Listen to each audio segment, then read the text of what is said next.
Jó, do capítulo 14 ao capítulo 17.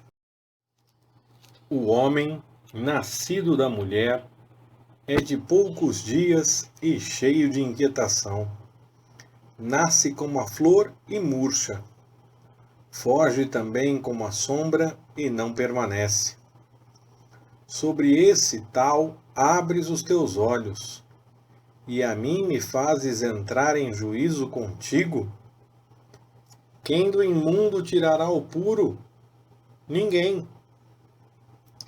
Visto que os seus dias são determinados, contigo está o número dos seus meses. Tu lhe puseste limites, e ele não poderá passar além deles. Desvia dele o teu rosto, para que ele descanse e, como o jornaleiro, tenha contentamento no seu dia. Porque há esperança para a árvore que, se for cortada, ainda torne a brotar, e que não cessem os seus renovos.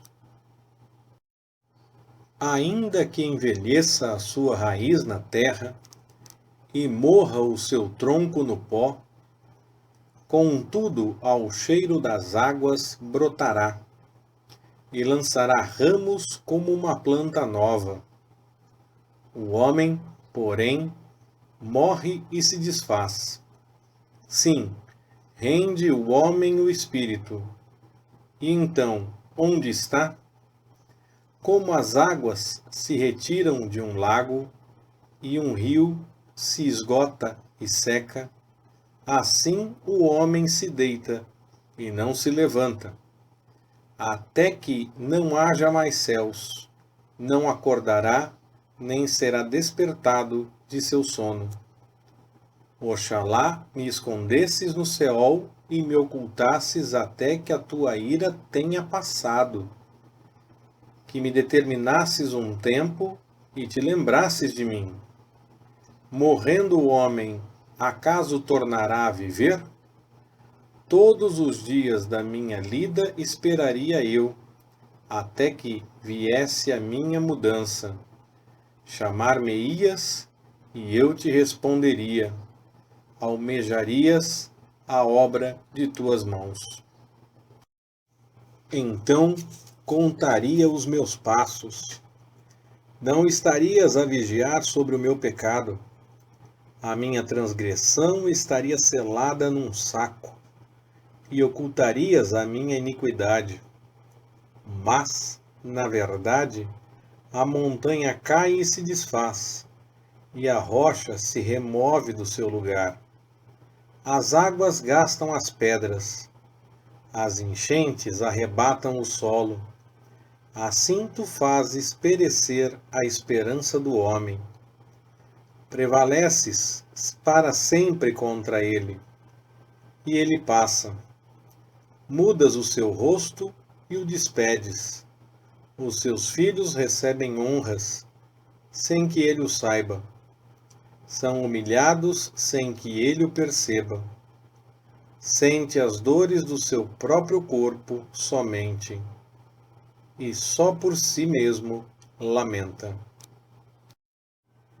Então respondeu Elifaz, o temanita: porventura responderá o sábio com ciência de vento?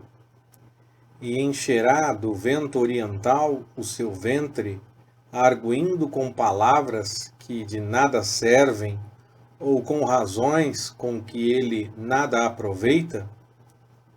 Na verdade, tu destróis a reverência e impedes a meditação diante de Deus, pois a tua iniquidade ensina a tua boca, e escolhes a língua dos astutos. A tua própria boca te condena e não eu, e os teus lábios testificam contra ti. És tu o primeiro homem que nasceu?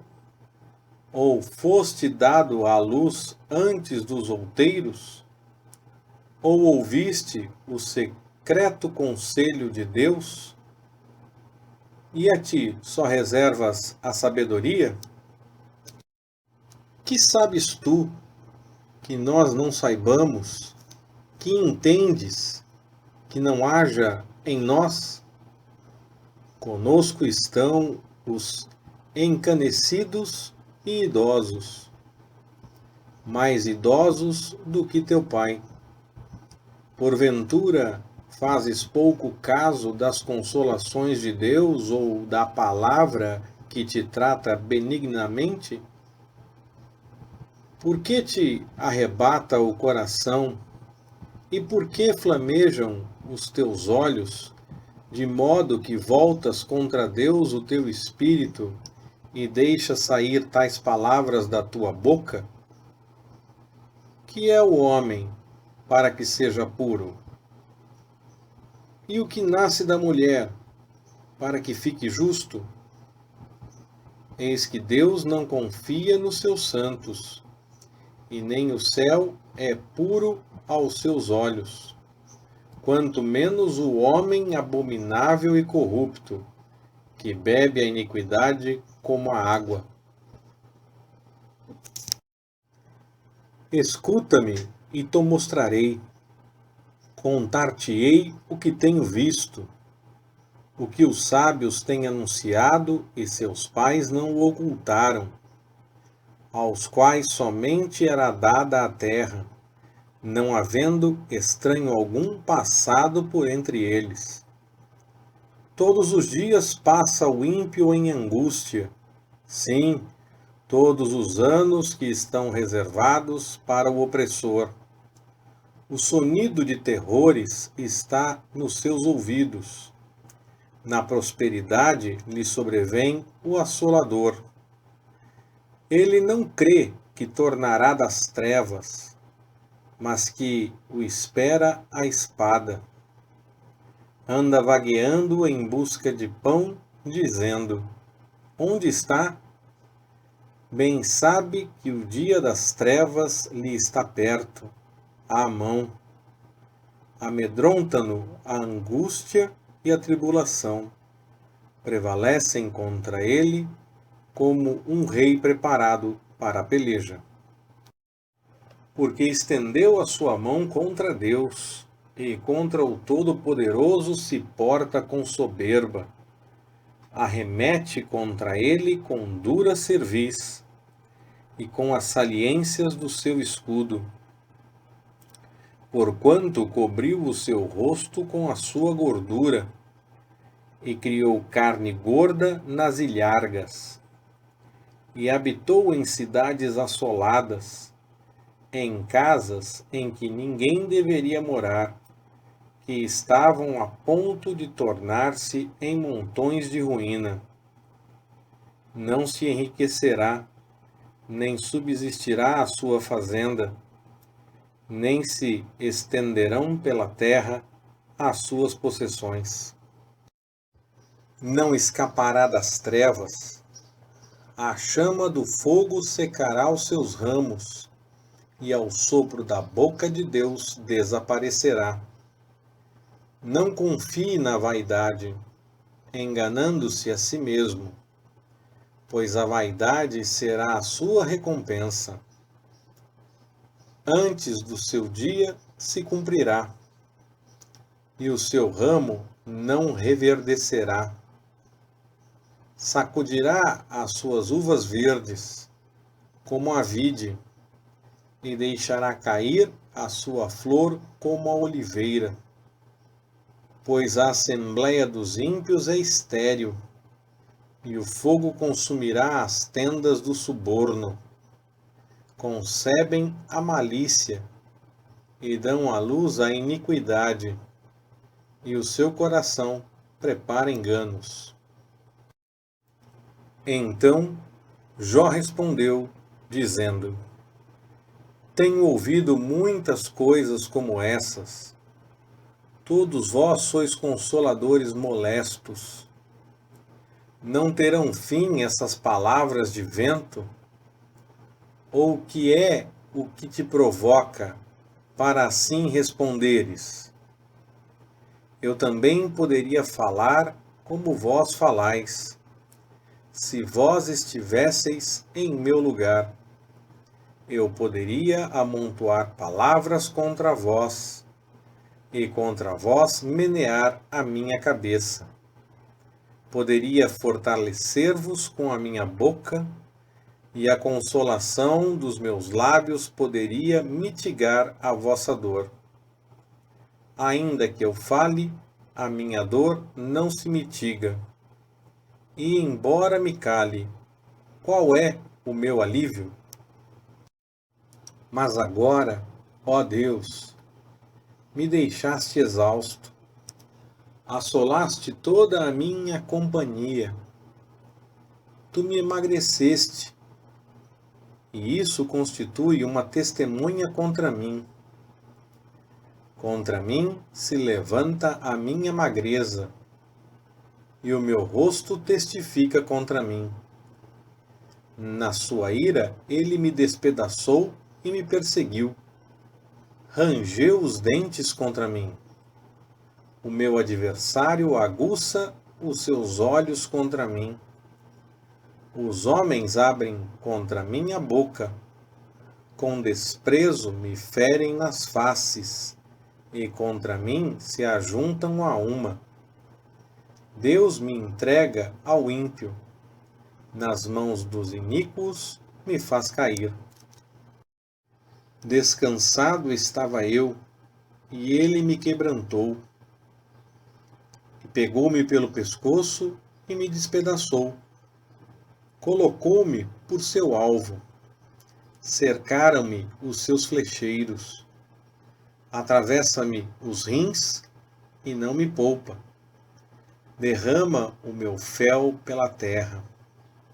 Quebranta-me com golpe sobre golpe.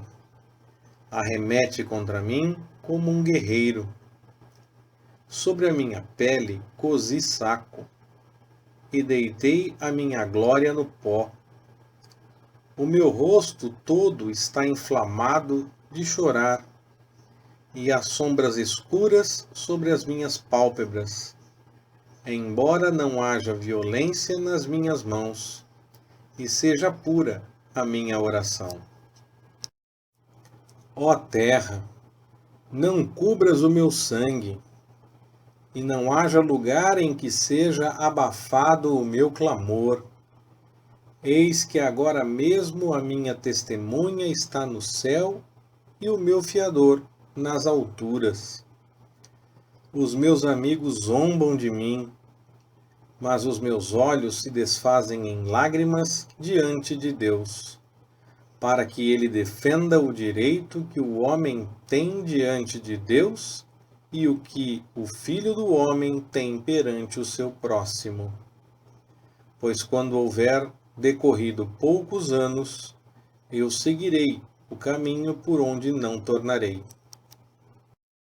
O meu espírito está quebrantado, os meus dias se extinguem, a sepultura me está preparada. Deveras estou cercado de zombadores, e os meus olhos contemplam a sua provocação. Dá-me, peço-te, um penhor, e ser o meu fiador para contigo. Quem mais há que me dê a mão? Porque aos seus corações encobriste o entendimento, pelo que não os exaltarás. Quem entrega os seus amigos como presa, os olhos de seus filhos desfalecerão. Mas a mim me pôs por motejo dos povos. Tornei-me como aquele em cujo rosto se cospe. Da mágoa se escureceram os meus olhos, e todos os meus membros são como a sombra. Os retos pasmam disso, e o inocente se levanta contra o ímpio. Contudo, o justo prossegue no seu caminho, e o que tem mãos puras vai crescendo em força. Mas tornai vós todos, e vinde, e sábio nenhum acharei entre vós. Os meus dias passaram, mal lograram-se os meus propósitos, as aspirações do meu coração. Trocam a noite em dia, dizem que a luz está perto das trevas. Se eu olhar o Seol como a minha casa, se nas trevas estender a minha cama, se eu clamar à cova, tu és meu pai, e aos vermes, vós sois minha mãe e minha irmã, onde está, então, a minha esperança? Sim, a minha esperança. Quem a poderá ver? Acaso descerá comigo até os ferrolhos do Seol? Descansaremos juntos no pó? Leitura Pastor Ricardo. Compartilhando na web. www.compartilhandonaweb.com.br Ministério Compartilhando.